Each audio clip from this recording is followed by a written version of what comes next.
Greetings, programs. This is Wretch. Welcome back to the Dark Rites of Arkham. And in the last episode, guys, we got to meet Mr. Marsh, the very defensive and somewhat fishy antique dealer who was searching for relics from his hometown of Innsmouth. And that has led us here to this very interesting museum. We just talked to the director here, and we are about to take the full tour, and I'm curious how much Lovecraft lore we're going to get in here. Let's see. Through the curtain. Ooh. Where's that guide? I believe he's coming this way. Welcome to the Arkham Museum of the Unusual. Please, step closer. My name is Horace Chambers, and I will be your guide throughout the tour. If you desire information on any of the pieces on display, I'll be happy to provide it. The tour begins in this room we call the Gallery of the Damned Artists. More acquisitions will be coming soon. You can skip the guide's explanations by pressing the escape key. Well, let's just go down the line then. These are 3 disturbing canvases by the Boston artist Richard Upton Pickman. His hyper-realistic strokes and technique have made him the most celebrated painter in his city. There are certain rumors that insinuate that the impact these paintings exert on the observer is due to a horrifying fact. This hellish creature exists. Pickman keeps it in his home and uses it as a model. Strike those poses. You're looking at the work of the promising California artist Clark Ashton Smith, poet, writer, and sculptor of nightmarish figures from lost worlds. This figure is called Inhabitant of the Moon. Some claim that the image of the being came to Smith in his sleep. Did the inhabitants of our satellite reveal their appearance to him through some inconceivable telepathic method? Odds are better than average. You are looking at the nameless entity. Smith claims to have no memory of sculpting this piece. He simply woke up one morning and this disturbing sculpture was staring back at him from his workbench. Neat. Oh. The Hall of Unusual Characters, huh? If you would be so kind as to come with me.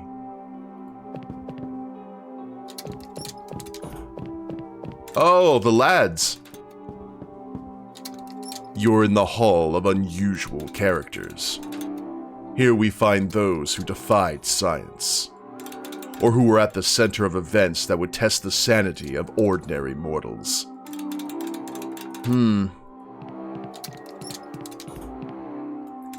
Herbert West. Friend of yours? I was part of the raid that arrested him. It was my first assignment after I was posted here. Okay, so we got the reanimator right here. I can't remember his name off the top of my head. And is that Joseph Kerwin? Maybe? From the case of Charles Dexter Ward?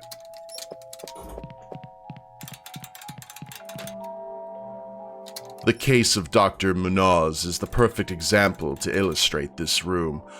Oh, he was the cult guy, wasn't he? He contracted a severe illness in his native Barcelona. Years later, he settled in a small room in a New York boarding house. He had installed an ammonia-based cooling system that kept the room at a very low temperature in order to control his illness. However, when he saw his body begin to deteriorate with unusual speed due to a failure in the cooling system, Munoz asked the other tenants for help. He asked them for huge quantities of ice, knowing that all the stores would be closed by that hour. When they returned, they found no trace of him except for a viscous puddle in the middle of the room. The doctor had left a hastily written letter. Munaz had been dead for 18 years. He had kept himself alive thanks to the cold air that preserved his tissues. That's a cool story. Erich Zahn was a virtuoso German cellist who lived in seclusion in a garret on Rue d'Assal in Paris. My apologies to anyone who speaks French.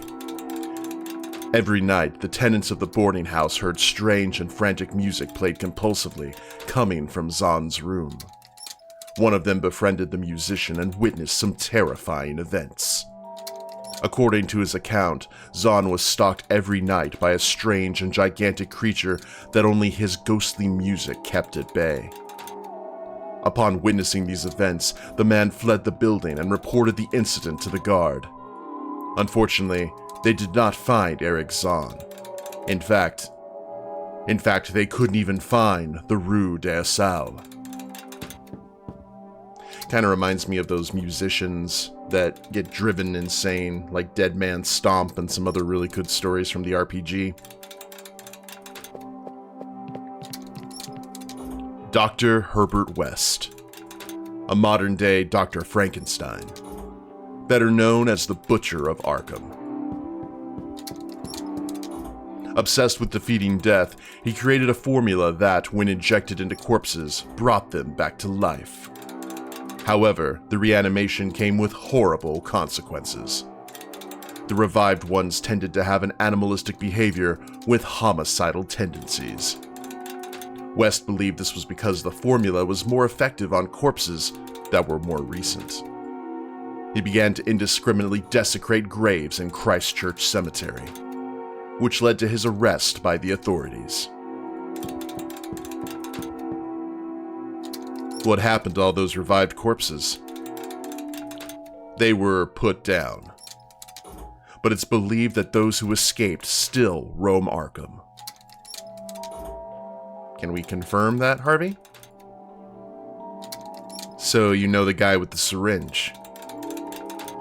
I just helped arrest him. But I'm fascinated by his scientific achievements.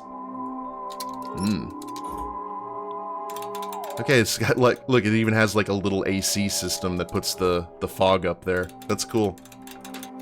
To the Room of Other Worlds. If you would be so kind as to come with me.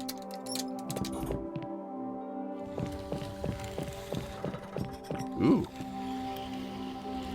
With the recent discovery of the 9th planet in our solar system, Pluto, we have turned our eyes to the stars. It has made us realize that we are just a speck of dust in the cosmos. We are unaware of the mysteries and dangers that await us on those worlds. Just as we do not know that there are other worlds that are not aligned with our plane of existence. Expand your mind and get to know the other realities. That's right, Pluto was discovered in the 1930s, and had a little bit of a reign as the 9th planet until it got booted out and is now the king of the dwarf planets. So he got downgraded in his weight class, but he's got the championship belt of his weight class.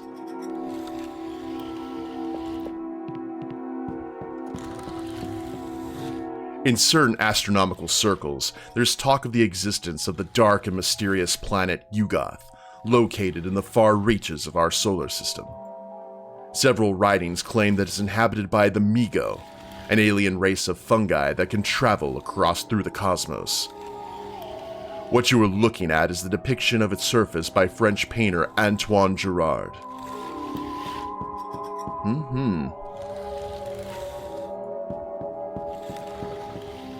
The Earth is constantly bombarded by meteorites. Here you can delight in admiring a select collection of fragments from other worlds. It is the closest contact that humankind can have with the immensity of the cosmos, without being driven insane.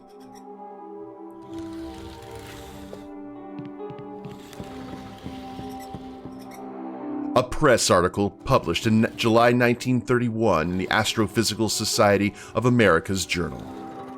Signed by the prestigious astronomer Julius Tillinghast, the text offers a series of arguments claiming that the newly discovered planet Pluto is actually Yugoth. Tillinghast warns of the dangers of this planet and suggests that research on it be halted. He points out that future contact with Pluto could be devastating to the fate of mankind. Well, that's neat. I love just the up and down of the planets. That's a Final Destination situation waiting to happen. We've got a curtain. Ooh, the Innsmouth room. All right, let's look at everything before we go through the curtain.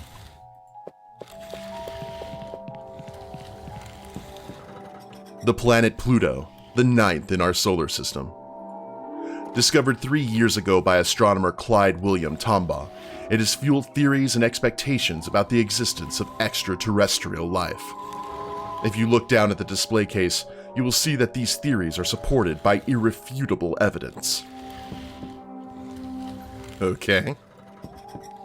This stone was found at the bottom of the Miles Standish State Forest Swamp. It was part of a meteorite that originated on the planet Pluto. Scientists were amazed to find that despite stellar erosion, there were unnatural carvings visible on the rock. This rock could be part of an artificial structure on Pluto. In other words, the ninth planet of our solar system is or was inhabited. This is the first material evidence of extraterrestrial life. Amazed? Sure. Randolph Carter. This young man claims to travel to strange worlds without moving from the spot through his dreams. The accounts of his travels to the unknown Kadath or the dangerous Dilathleen are so detailed and realistic that some have dismissed their being mere invention. Carter is scheduled to undergo an exhaustive scientific examination next month by Miskatonic University in order to confirm his claims. The Dreamwalker. What's in there? In 1927, hundreds of witnesses saw an anomaly directly above the Empire State Building in New York. From their statements, it was deduced to be a dimensional breach. There were witnesses who could see through it a point in the cosmos that did not correspond to our own. What you'll see behind that curtain is a recreation of what happened that day. It was created by Willis O'Brien, who was in charge of the special effects for the hit movie King Kong. As you can see, the museum has spared no expense. Well, shall we take a look? Yeah, why not? I'm curious.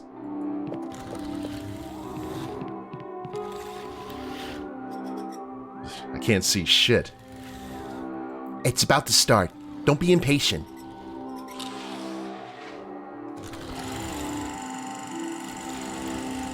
A dimensional gap!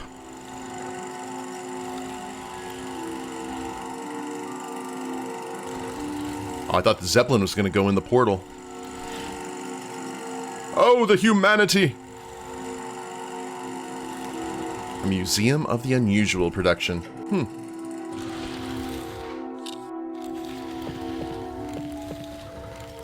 What did you think? Magnificent special effects. Projection of the dimensional breach, okay. Well, time to go into the Innsmouth room. Let's go to the next room.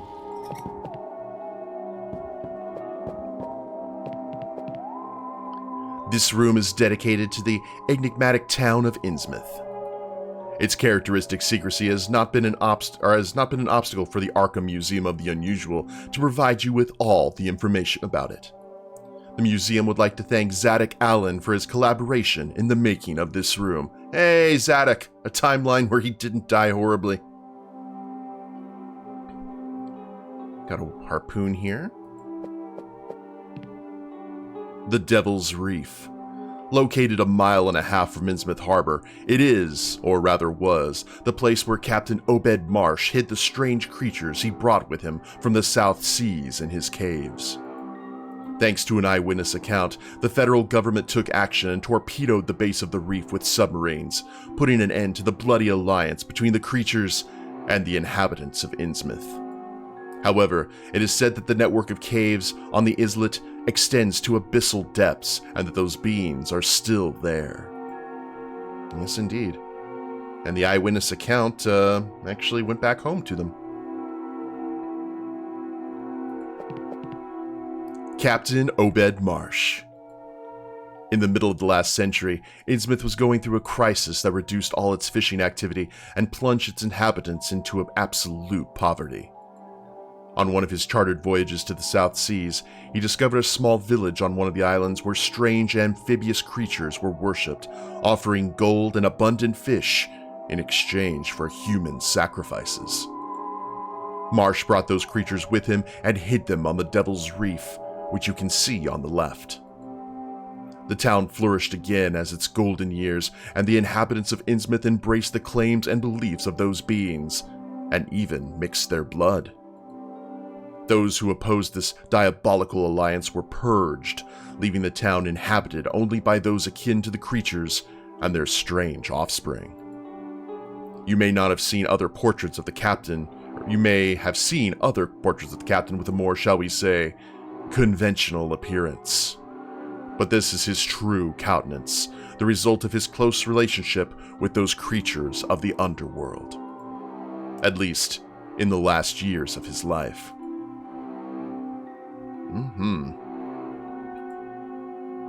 There you have a news item from the Arkham Advertiser of February 1928. It recounts the secret investigation that federal government agents carried out in Innsmouth. Raids and arrests were carried out, and numerous houses and factories were blown up. The article also mentions that most of those arrested ended up in prison or concentration camps. Weeks after this news broke, it became known that many of them had escaped from these facilities. Okay, there's the wax figure. Oh, the next room. We don't even know what the next room is. The inhabitants of Innsmouth profess no orthodox religion. Their god is Cthulhu, whose representation you can see in the central part of the room, and their church is the esoteric Order of Dagon.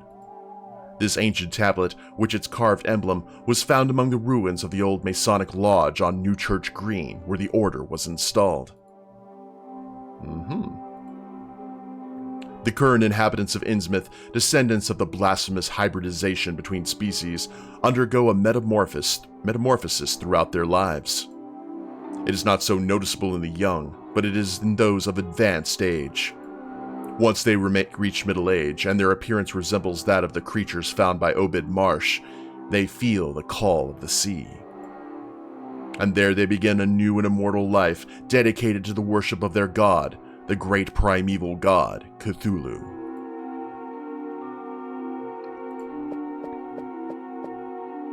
The Great Old One, Cthulhu. This cosmic entity is secretly worshipped by the vast majority of Innsmouth's inhabitants. It is said to lie dreaming in the sunken city of Riley, waiting for the day when it will be free to reign over the earth once more. You are looking at a replica, by the way. Until recently, we exhibited the original found during the Innsmouth raids. A minor incident deprived us of it. We hope to show it to the public again someday. Okay, Horace. Have you ever been to Innsmouth? No. Dunwich or Ipswich is the furthest I've ever been from Arkham.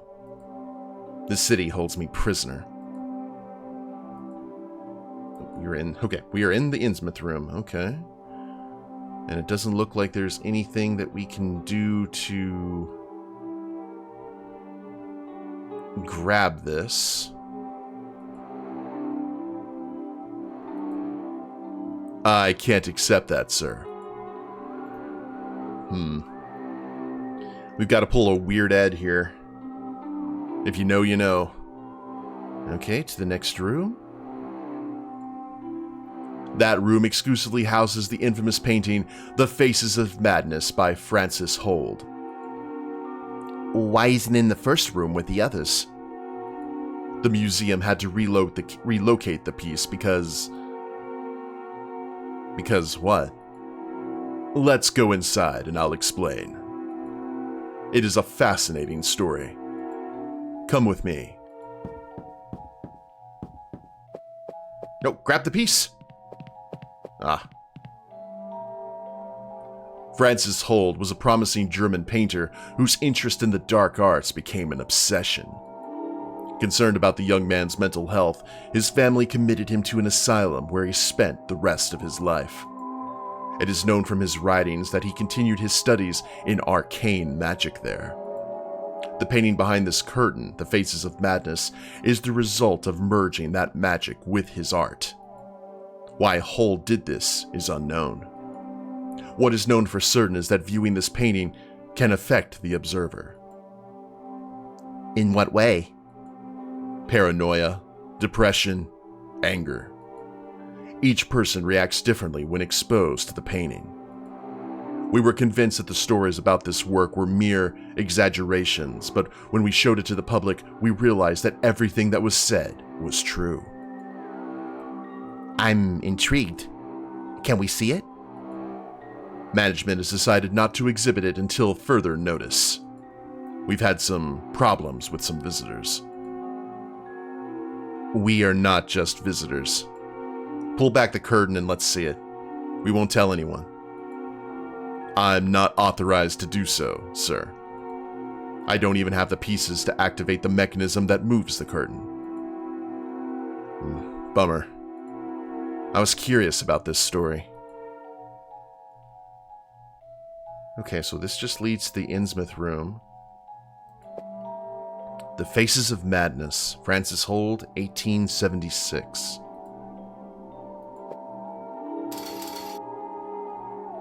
Can't move the curtain. Something's holding the rings in place. The mechanism is missing a piece. Surely we couldn't just stick the umbrella in here. Ah, it doesn't fit.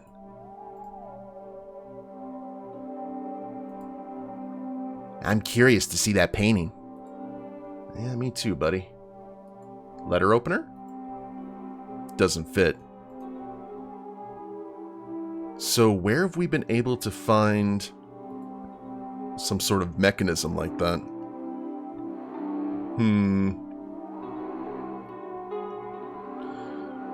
The gun. Let's go back to the Innsmouth room.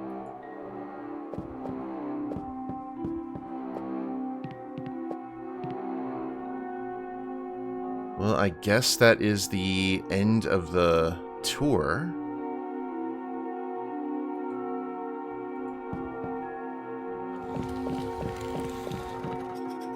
Now I'm kind of wanting to pixel hunt a little bit. It is a very nice museum. I appreciate it. Kind of reminds me of Ripley's Believe It or Not. Which, if you go to some of those, they're not good, but a few of the locations are actually quite neat. Let's all go to the lobby. Leaving already? Come back anytime.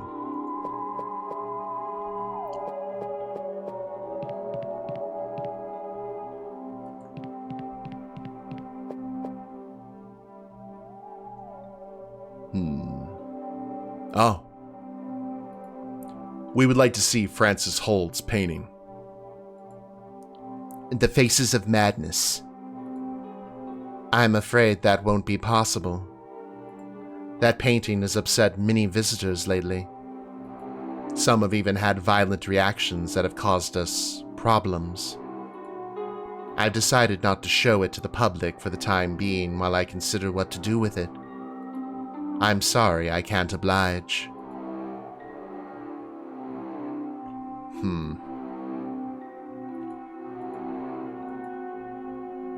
Okay, well, this is currently a dead end.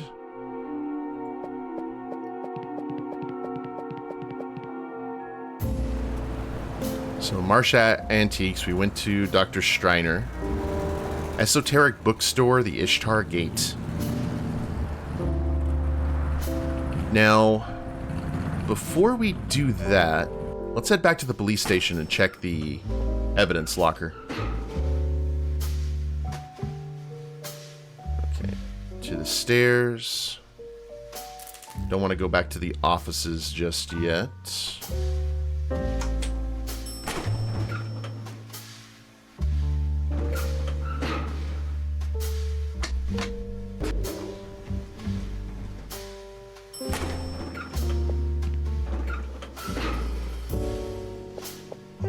I'm wondering if we're going to have to jump any hoops. Why are you closing? What? Bah. Oh, Foster? Whitman?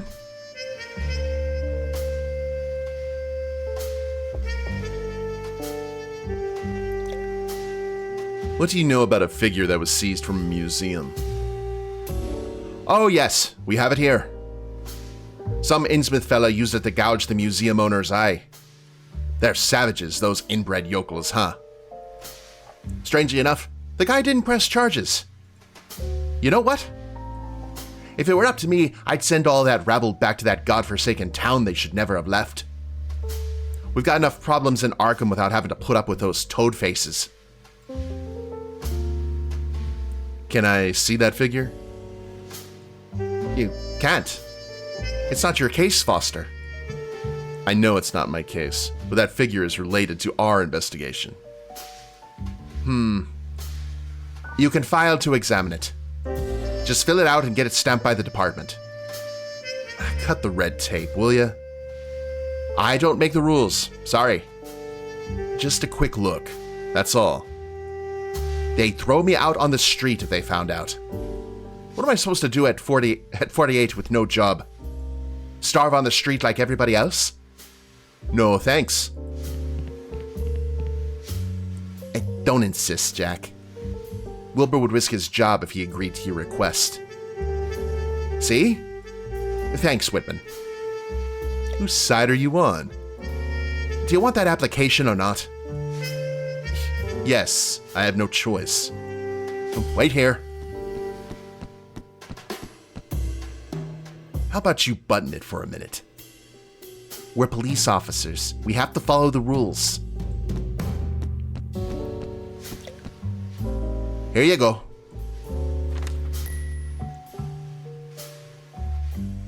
I filled it out for you. How thoughtful. Get the official Arkham PD seal on it, then you can examine the piece.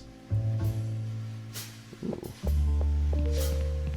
Okay. Maybe we have to go back to the offices now?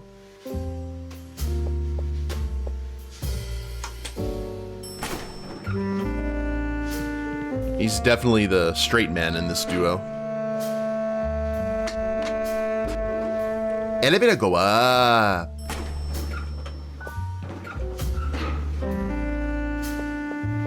Can we go to the offices, though? Hey, yes we can. Oh, Captain's not around, and his office is locked up tight.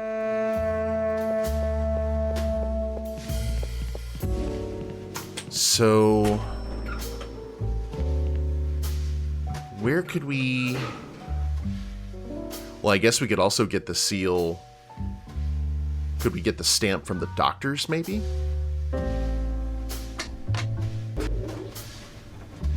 I'm going to check down here. If we can't find anything, then we'll go to, Oh, electrical panel? Now can we play around with the electrics?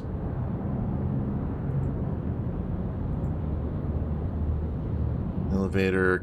Yeah, there's nothing in the lockers, right? This is where we got the, yeah, the toolboxes. Got the portrait. Can't... Would there be anything useful in the office? Telephone, drawers, skull, figurines. No. Nothing at the moment. Okay, guys. Well, I think we may need to go ahead and head to the bookstore. But we are making progress, I feel. And we got a lot of Lovecraftian lore during the museum tour. But now we not only have that wax figure of Cthulhu, but we also have that painting that has got their attention. And when it comes to art and Lovecraft, man, it is all over the shop. But I hope you all have enjoyed it. If you liked the episode, please leave a like down below. Subscribe to the channel, leave a comment, that'd be a big help. I will see you next time. Later days, everyone.